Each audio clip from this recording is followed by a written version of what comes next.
বাংলাদেশে বিদ্যুৎ বিতরণ ব্যবস্থা উন্নয়নের জন্য স্মার্ট প্রিপেড মিটার সমগ্র দেশে পর্যায়ক্রমে চালু করে সাবেক সরকার। এই প্রিপেড মিটার ব্যবহারের প্রচলন শুরু হওয়ার পর থেকেই এর বিরুদ্ধে নানামুখী অভিযোগ উঠে আসে। অনেকেই বাসায় একটি ফ্যান ও একটি লাইট জ্বালিয়েও মাসে বিল গুনেছে হাজারের ওপর।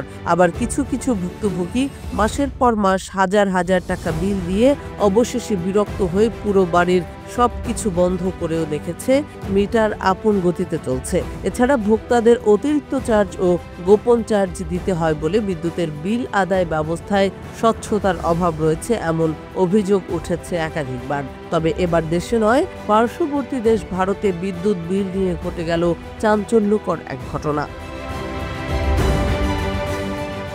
পেশায় সামান্য ব্যবসায়ী, অথচ তার বাড়িতে বিদ্যুতের বিল এসেছে 210 কোটি টাকা।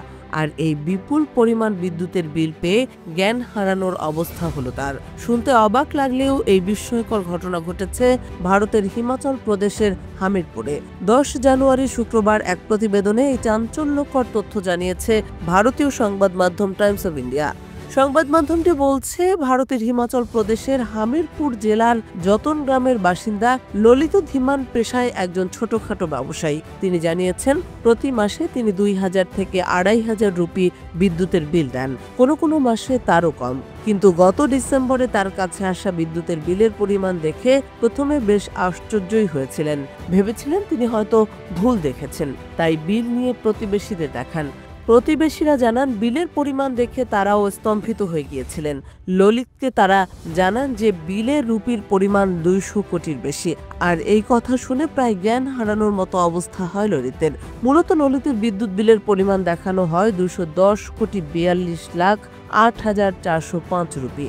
পরে প্রতিবেশীদের পরামর্শ নিয়ে বিদ্যুৎ দপ্তরে যান ললিত। তাদের পুরো বিষয়টি জানান তিনি।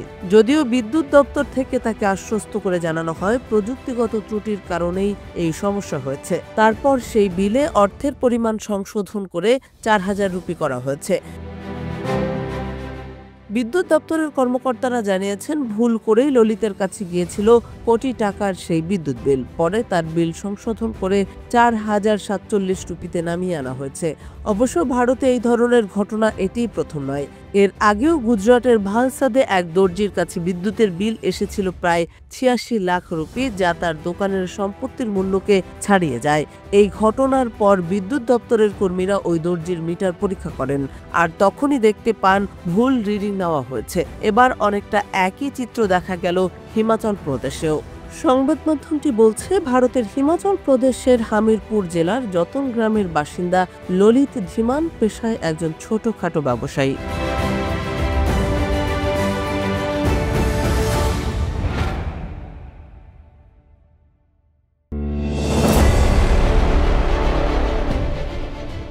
কোনো যুদ্ধবিরতি নয়, ছাড় নয়, ক্ষমা নয়, সঙ্গে হ্যাশট্যাগ তাদের সবাইকে মেরে ফেলো। সামাজিক মাধ্যম এক্সে 2023 সালের 19 নভেম্বর এই পোস্ট দিয়েছিলেন হলিউড অভিনেতা জেমস ওটস।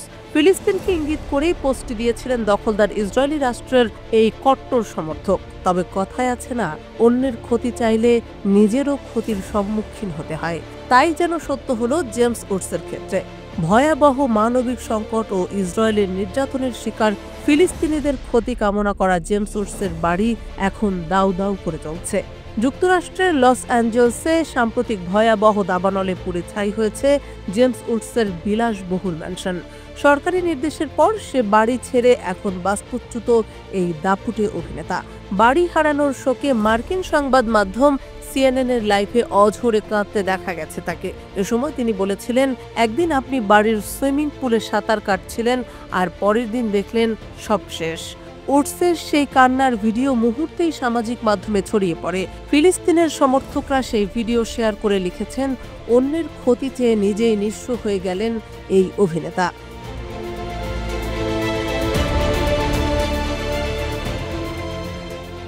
2023 সালের 7 অক্টোবর ইসরায়েলের শুরু করা গণহত্যায় এখন পর্যন্ত প্রাণ হারিয়েছেন 46,000-এর বেশি ফিলিস্তিনি।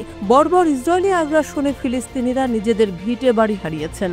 সেই মানুষগুলোর বিপদ কামনা করা ওটসকে এখন সামাজিক মাধ্যমে এসবই মনে করিয়ে দিচ্ছেন ফিলিস্তিনপন্থীরা। ফিলিস্তিনের প্রখ্যাত কবি মুসাব আবু তোহা সামাজিক মাধ্যম এক্সে উডসকে ইঙ্গিত করে লিখেছেন, তোমার কত বড় সাহস, এখন টিভিতে গিয়ে কান্নাকাটি করছো। 2023 সালের 28 অক্টোবর যখন আমার বাড়িতে বোমা বর্ষণ করা হয়, তখন আমার কোনো ঘর বা নিরাপদ আশ্রয় ছিল না। আমি এখনো বাড়ির ধ্বংসাবশেষে ফিরতে পারিনি, কারণ আমার শহর এখন দখলদারদের হাতে।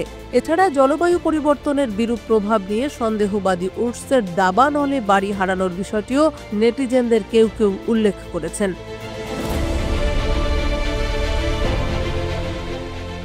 এদিকে লস অ্যাঞ্জেলস এলাকায় ছড়িয়ে পড়া দাবানলে এখন পর্যন্ত 11 জনের মৃত্যু হয়েছে।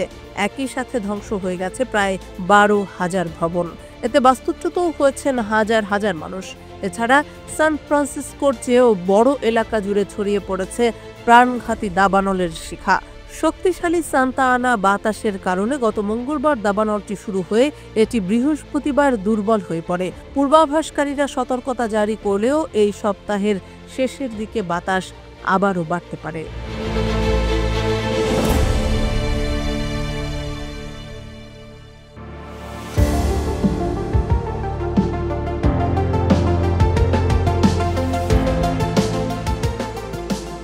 গাজায় আগ্রাসন ও মানবতা বিরোধী অপরাধের অভিযোগে গত বছর ইসরায়েলি প্রধানমন্ত্রী বেনিয়ামিন নেতানিয়াহু ও দেশটির প্রাক্তন প্রতিরক্ষা মন্ত্রী ইয়োভ গ্যালান্টের বিরুদ্ধে গ্রেপ্তারি পরোয়ানা জারি করে আন্তর্জাতিক অপরাধ আদালত আইসিসি। এরপর থেকেই মার্কিন কংগ্রেসের রিপাবলিকানরা আইসিসির নিন্দা করে আসছিলেন। ইচ্ছে থাকা সত্ত্বেও নানাবিধ সীমাবদ্ধতার কারণে আইসিসির বিরুদ্ধে কোনো উদ্যোগ নিতে পারেনি উদ্বেগী যুক্তরাষ্ট্র। তবে এবার সব সীমাবদ্ধতার গণ্ডি পেরিয়ে মার্কিন প্রতিনিধি পরিষদ আন্তর্জাতিক অপরাধ আদালত বা আইসিসির কর্মকর্তাদের উপর নিষেধাজ্ঞা আরোপের একটি বিল অনুমোদন করেছে। বেনিয়ামিন নেতানিয়াহু ও ইয়োভ গ্যালান্টের বিরুদ্ধে জারি করা গ্রেপ্তারি পরোয়ানা থেকে তাদের রক্ষার লক্ষ্যে এই বিল পাশ করেছে মার্কিন প্রতিনিধি পরিষদ। ওই পরিষদে এই লক্ষ্যে অনুষ্ঠিত ভোটাভুটিতে পক্ষে 243 ও বিপক্ষে 140টি ভোট পড়ে। এই বিলের বক্তব্য তুলে ধরেন রিপাবলিকান প্রতিনিধি চিপ রয় ও ব্রায়ান মাস্ট। এই বিল এখন চূড়ান্তভাবে অনুমোদনের জন্য মার্কিন কংগ্রেসের উচ্চ কক্ষ সিনেটে পাঠানো হবে।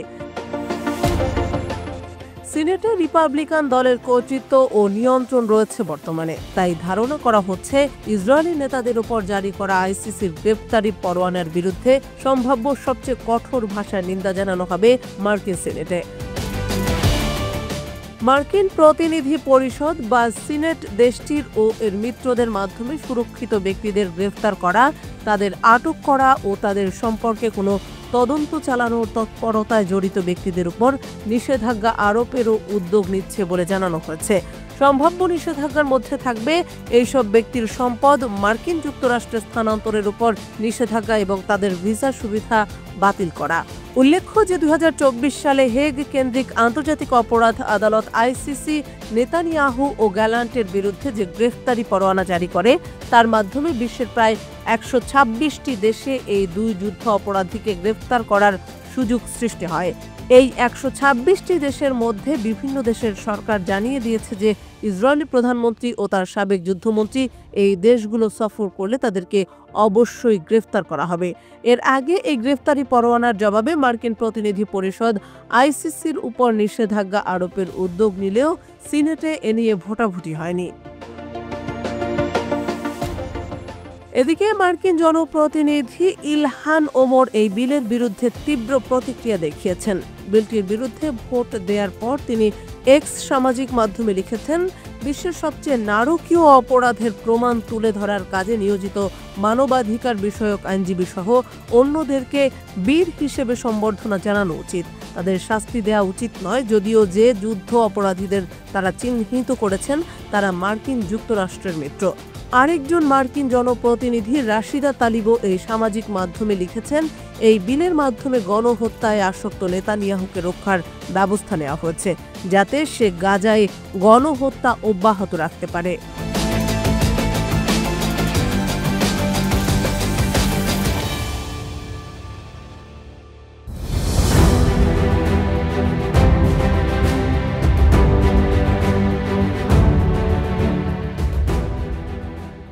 শত্রুপক্ষকে দমাতে কোনো সুযোগকেই ছাড় দিতে রাজি না বিশ্বমোড়ল যুক্তরাষ্ট্র। এবার যুক্তরাষ্ট্র যুক্তরাজ্যের সাথে একত্রিত হয়ে পুতিনের দেশ রাশিয়ার জ্বালানি খাতকে ক্ষতির সম্মুখীন করার উদ্দেশ্যে কঠোর নিষেধাজ্ঞা আরোপ করেছে।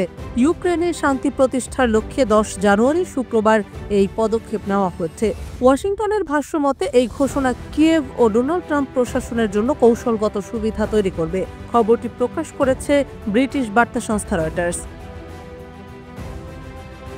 জানা গেছে, বৃহৎ রুশ জ্বালানি তেল কোম্পানি গাজপ্রম নেফটো এ নিষেধাজ্ঞার আওতায় পড়েছে। মার্কিন president Joe Biden White House থেকে বিদায় নেওয়ার মাত্র কয়েক দিন আগে এমন ঘোষণা দেওয়া হলো। যুক্তরাষ্ট্রের ট্রেজারি বিভাগ বলেছে, জ্বালানি খাত থেকে রাশিয়ার আয় কমানোর G7-এর প্রতিশ্রুতি রক্ষায় দেশটির 180টিরও বেশি জাহাজের পাশাপাশি জ্বালানি তেল কোম্পানি গাজপ্রম নেফট ও সারগাট নেফট গ্যাসের উপর নিষেধাজ্ঞা দেওয়া হয়েছে। একই সময় যুক্তরাজ্য সরকার দুটি রুশ কোম্পানির উপর নিষেধাজ্ঞার ঘোষণা দিয়ে বলেছে, এগুলোর মুনাফা ইউক্রেন যুদ্ধে রুশ প্রেসিডেন্ট ভ্লাদিমির পুতিনকে অর্থের যোগান দিচ্ছে এবং যুদ্ধকে ত্বরান্বিত করছে। এ বিষয়ে ব্রিটিশ পররাষ্ট্রমন্ত্রী ডেভিড ল্যামি এক বিবৃতিতে বলেন, রুশ জ্বালানি তেল কোম্পানিগুলোর বিরুদ্ধে নেওয়া এ পদক্ষেপ যুদ্ধে রাশিয়ার অর্থের যোগান কমিয়ে আনবে। পুতিনের হাত থেকে আমাদের কেড়ে নেওয়া প্রতিটি রুবেল ইউক্রেনীয়দের জীবন বাঁচাতে সাহায্য করবে। এছাড়া হোয়াইট হাউসে শুক্রবার মার্কিন বিদায়ী প্রেসিডেন্ট বাইডেন সাংবাদিকদের বলেন, পুতিন এ মুহূর্তে কঠিন অবস্থায় আছেন, আর আমি মনে করি এটা সত্যি গুরুত্বপূর্ণ যে তিনি যেসব ভয়াবহ কাজ করে চলেছেন তা চালিয়ে যাওয়ার জন্য তার যেন নিঃশ্বাস ফেলার জায়গা না থাকে। রাশিয়ার রাষ্ট্রায়ত্ত সংবাদ সংস্থাগুলোর প্রতিবেদনে বলা হয়, গাজপ্রম নেফট নিষেধাজ্ঞাকে ভিত্তিহীন ও অবৈধ উল্লেখ করে এর নিন্দা জানিয়েছে। এদিকে নিষেধাজ্ঞার উক্ত খবরে বিশ্ববাজারে জ্বালানি তেলের দাম বেড়েছে। যুক্তরাষ্ট্রের স্থানীয় সময় শুক্রবার বিকেল 4:45 ব্রেন্ট ক্রুড তেলের দাম বেড়েছে ব্যারেল প্রতি 3.6%। এ কারণে প্রতি ব্যারেলের মূল্য দাঁড়িয়েছে $79.68। পেট্রোলের দাম সম্পর্কে জানতে প্রশ্ন করা হলে বাইডেন বলেন, প্রতি গ্যালনে 3 থেকে 4 সেন্ট পর্যন্ত ব্যয় বাড়তে পারে। তবে তিনি জোর দিয়ে বলেন, এ নিষেধাজ্ঞা রাশিয়ার উপর আরও গভীর প্রভাব ফেলবে। আনুষ্ঠানিকভাবে নিষেধাজ্ঞার ঘোষণা আসার আগেই এ নিয়ে গুজব ছড়ায়। তখন যুক্তরাষ্ট্রের এমন সিদ্ধান্তের তীব্র নিন্দা জানান ক্রেমলিনের মুখপাত্র দিমিত্রি পেসকভ। তিনি সাংবাদিকদের বলেন, বাইডেন প্রশাসন নতুন প্রেসিডেন্ট ডোনাল্ড ট্রাম্পের কাছে ক্ষমতা হস্তান্তরের আগে যতটা সম্ভব কঠিন উত্তরাধিকার রেখে যাচ্ছেন।